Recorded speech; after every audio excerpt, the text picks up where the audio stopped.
नमस्कार, मेरा नाम है अभिषेक और आप सबका स्वागत है एक और वीडियो में। तो आज हमारे पास है Okaya electric vehicle fast F4। तो इसका हम एक रिव्यू करने वाले और एक वॉक अराउंड करने वाले। टेस्ट राइड मैंने इसकी ले ली है और वो मैं आपको वीडियो जो है वो लास्ट में आपको मैं दिखाऊंगा। अगर मैं यहाँ पे गाड़ी के फ्रंट से मैं बात करूँ, पहले फ्रंट से हम बात करते हैं, फिर उसके बाद इस हल्की हल्की चीज़ों के बारे में डिस्कस करेंगे। तो फ्रंट से आप देखेंगे कि जो डिज़ाइन है ना बहुत कॉमन है। मीन्स अगर मैं बात करूँ, बहुत जो गाड़ियाँ लॉन्च हो रही हैं या लॉन्च होने वाली हैं, वो जो फ्रंट है आपका बिल्कुल कॉमन मिल जाता है। आपको ज़्यादा आपको ऐसा नहीं लगता कि कुछ नया है इसमें। तो वो डिज़ाइन आजकल कॉमन ही चल रहा है। अगर मैं यहाँ पे बात करूँ तो यहाँ पे आपको DRS मिल जाते हैं, हाई बीम और लो बीम की आपको LED मिल जाती है। और साथ ही साथ अगर मैं यहाँ पे प्लास्टिक क्वालिटी की बात करूँ तो plastic quality is okay, but कहीं ना कहीं ऐसा लगता है कि अगर ये गाड़ी गिरती है तो कहीं ना कहीं उस प्लास्टिक में आपको डैमेज आने के यहाँ पे चांसेस मिल जाएंगे।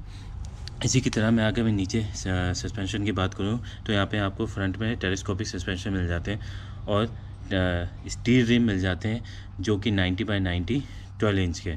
अब मैं यहाँ पे एक चीज़ आपको कहना चाहता हूँ कि अगर मैं यहाँ पे सस्पेंशन की बात करूँ तो यहाँ पे सस्पेंशन में कोई नाम नहीं है। मीन्स सपोज़ अगर मैं बात करता हूँ, गैब्रियल नहीं है, एंडोरेंस नहीं है, मंजू शोवा के यहाँ पे कोई, यहाँ पे आपको कहीं भी लोगो नहीं दिखेगा। दैट्स मीन्स कहीं ना कहीं इन्होंने एक किसी लोकल कंपनी से यहाँ पे प्रोक्योर किया है या इन्होंने की अपनी मैन्युफैक्चरिंग होगी, तो वो यहाँ पे आपको नहीं दिखता है। उसी तरह से मैं अगर यहाँ पे भी बात करूँ तो यहाँ पे भी आपको कोई मार्किंग नहीं दिखती किसी कंपनी की। सिर्फ यहाँ पे आपको ओकाया दिख जाता है बस। जैसे लूमेक्स हो जाता है या कोई और ब्रांड है, वो यहाँ पे आपको नहीं दिखता है। तो दैट्स मीन्स कहीं ना कहीं वो किसी या तो अपनी मैन्युफैक्चरिंग कर रहे हैं या फिर वो कहीं लोकल किसी से पार्ट सोर्स कर रहे हैं। फ्रंट पे आप देखेंगे यहाँ पे आपको इंडिकेटर्स मिल जाते हैं, ठीक है। और इसी के साथ अगर मैं फिट एंड फिनिश की बात करूँ तो कहीं ना कहीं आपको पैनल गैप्स यहाँ पे आपको देखने के मिल जाते हैं। ये देखिए, fit and finish is not that good कहीं ना कहीं, क्योंकि ओवर द पीरियड इस गाड़ी को मेरे हिसाब से 6 महीने होने वाले हैं। तो जो फिट एंड फिनिश है वो आपको इस ओके लगेगी। कहीं ना कहीं आपको यहाँ पे पैनल गैस भी दिखेंगे।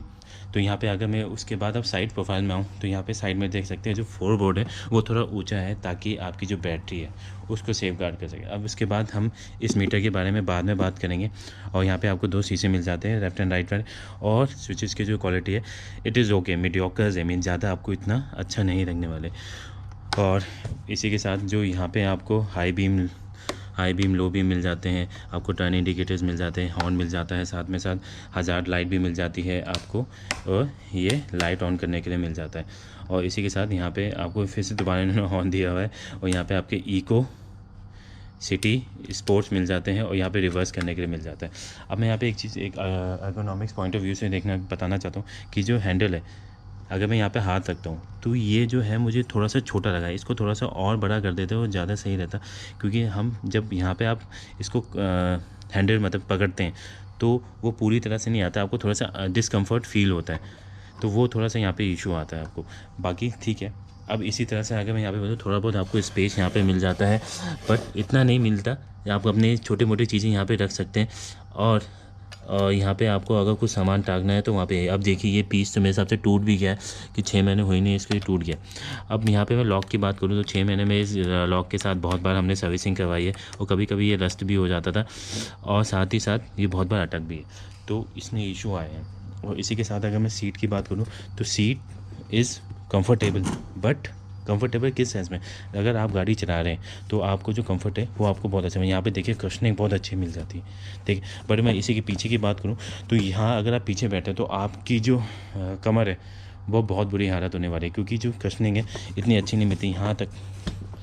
बट ये जो पीछे है, ये जो इन्होंने कशनिंग दी है या सपोर्ट दिया है उसके लिए बैक पैसेंजर के लिए, वो बहुत यहाँ पे अच्छा नहीं है। इसी के साथ आपको ये मेटल का मिल जाता है।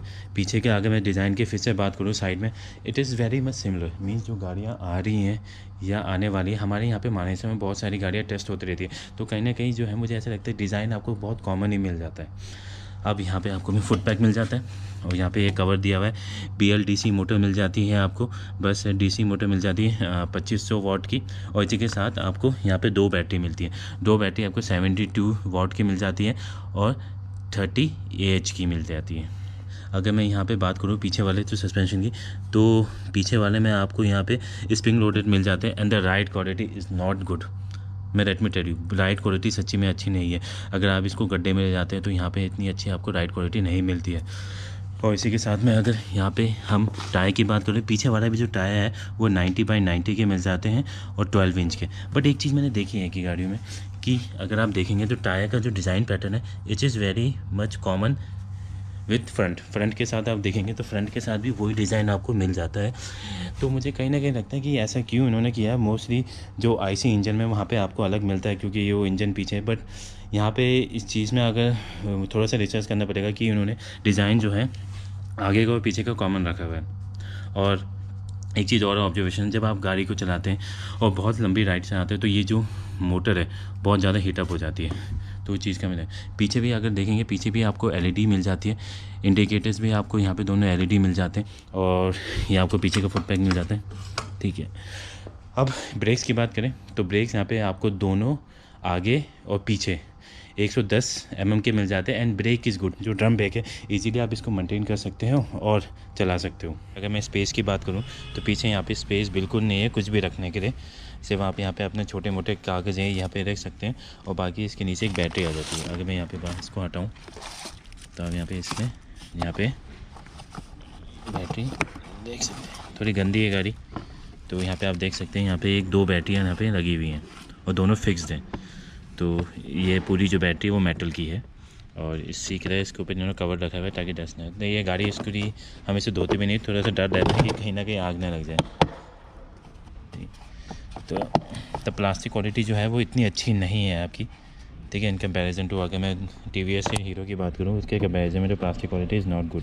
और यहाँ पे आपके ये एमसीपी लगी हुई है। तो यहाँ पे आपको चार्जिंग पोर्ट मिल जाता है। अगर मैं इसको यहाँ पे खोलता हूँ, ठीक है, तो डस्ट से बचाने के इन्होंने इस पर कवर लगाया हुआ है। तो over the period of time मुझे लगता है इसको मैं बार बार को खोलूँगा बंद करूँगा तो ये भी टूट ही जाएगा, स्नैप हो जाएगा, ये भी टूट जाएगा।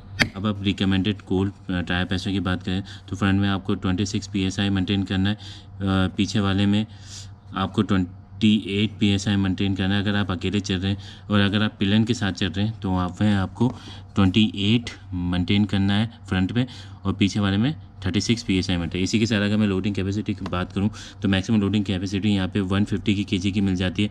हुक है लगेज हुक, जो ये रहा आपका जो टूट चुका है वो मैक्सिमम 1.5 kg का ले जा सकते हैं। जो फ्रंट आपका इनर बॉक्स पॉकेट है इसकी बात कर रहे हैं वो लोग, तो वो आपका 1.5 kg है। और इसी के बाद अंडर सीट स्टोरेज वो आपको 7 kg तक है, क्योंकि इसमें स्पेस इससे भी कम है, क्योंकि क्या है कि जो बैटरी है यहाँ पे आपको 2 मिल जाती हैं जिसके कारण आपको स्पेस यहाँ पे कम मिलता है।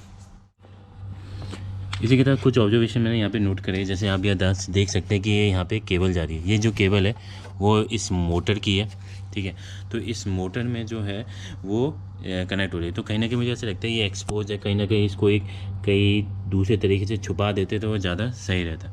अब मैं यहाँ पे मोटर की बात करूँ पीछे वाली, मैं BLDC वाली, तो जो इसका जो परफॉर्मेंस है वो आपको ठीक मिल जाता है, ठीक है, मीन्स सिटी के आप ड्राइव कर रहे थे, ठीक है। बट अब जैसे एथर की बात करो वो मिड ड्राइव मोटर्स है और उसकी परफॉर्मेंस इज़ वेरी गुड। तो कहीं ना कहीं जो ये वाली मोटर्स होती हैं इनको मैन्युफैक्चर करना बहुत आसान होता है, और जो चाइना मार्केट है इससे फ्लडेड है, मींस भरा हुआ है, मींस बहुत, अगर आप चाइना में जाएंगे तो बहुत आसानी से आपको ये मैन्युफैक्चर होते हुए मिल जाएगा। पर कहीं ना कहीं जो कंपनी है जैसे आपकी TVS हो गई, यहाँ तक कि अभी होंडा ने भी मेरे हिसाब से पेटेंट किया है, तो होंडा भी जो है हब मोटर के साथ ही आ रही है। बस एक सुजुकी जो बर्गमैन है वो मेरे हिसाब से मिड मोटर के साथ यहाँ पे आपको मिलने वाली है आने वाले मॉडल्स के साथ। ओके, तो अभी हम जैसे स्क्रीन के बारे में यहाँ पे बात करेंगे, तो जैसे मैं यहाँ पे चाबी ऑन करूँगा तो देख सकते हैं आपको यहाँ पे बहुत सारी चीज़ें आ जाती हैं। यहाँ पे आपको स्टेट ऑफ SOC आ जाता है, बैटरी के बारे में पता लग जाता है, एम्प्टी फुल के बारे में पता लग जाता है, और यहाँ पे जो है ये वाला जो बार है वो आपके एस्केलेशन के बारे में बता देता है, ये आपकी स्पीड के बारे में बता देता है, ये आपके गियर्स में। तो अभी जो हम गियर में है सेकंड में, जैसे मैं इसे 1 पे करूँगा तो 1 आ जाएगा, 2 आ जाएगा और 3 आ जाएगा। तो जैसे जो 1 है वो इको है, फिर वो 2 सिटी है, और तीसरा जो है वो आपका स्पोर्ट है। रेंज हमारे पे अभी जो है 101 किलोमीटर है और अभी 76.4 वॉट है। टोटल ये 1930 किलोमीटर यहाँ पे चल चुकी है, ऑडोमीटर यहाँ पे दिखा रहा है।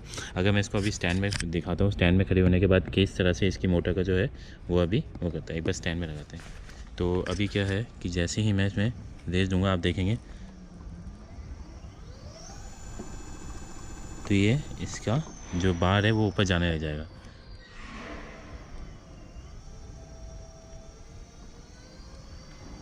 तो आप जहाँ पे चार्जर देखेंगे तो आपको यहाँ पे सारी जो स्पेसिफिकेशन है वो यहाँ पे आपको मिल जाती है। और यस, ये जो गाड़ी है वो फास्ट चार्जिंग को भी सपोर्ट करती है। तो ठीक है, आपकी जो है मेरे हिसाब से 6 घंटे में 5-6 घंटे में गाड़ी आपकी जो है चार्ज हो जाती है, अगर आप इसको रात में लगाएं। तो इसी के साथ मैं अगर इसकी रेंज की बात करूं तो 140 to 160 जो इसकी रेंज है, पर एक्चुअल जो रेंज निकल के आती है मैं सही बताऊं तो 100 से 120 जो है वो रेंज यहाँ पे आपको निकल के आती है, अगर आप इसे सिटी या इको मोड में चलाएं। तो फाइनली कंक्लूजन में आपको ये देना चाहूँगा, इन केस अगर आप ये गाड़ी खरीदना चाहते हैं तो आप खरीद सकते हैं।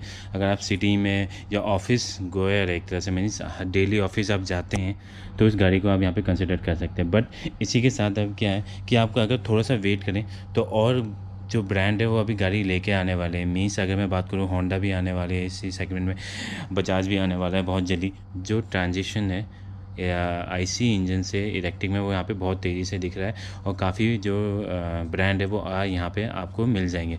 इटालियन ब्रांड्स भी बहुत सारे आ रहे हैं, बहुत सारे ब्रांड आ रहे हैं। तो कहीं ना कहीं आप थोड़ा सा वेट कर सकते हैं और एक अच्छे ब्रांड के लिए अप्रोच कर सकते हैं। इसी के साथ मैं जो अपनी वीडियो है क्लोज़ करता हूँ। और इनकेस अगर आपको वीडियो अच्छे लगे please do like share and comment. Thank you.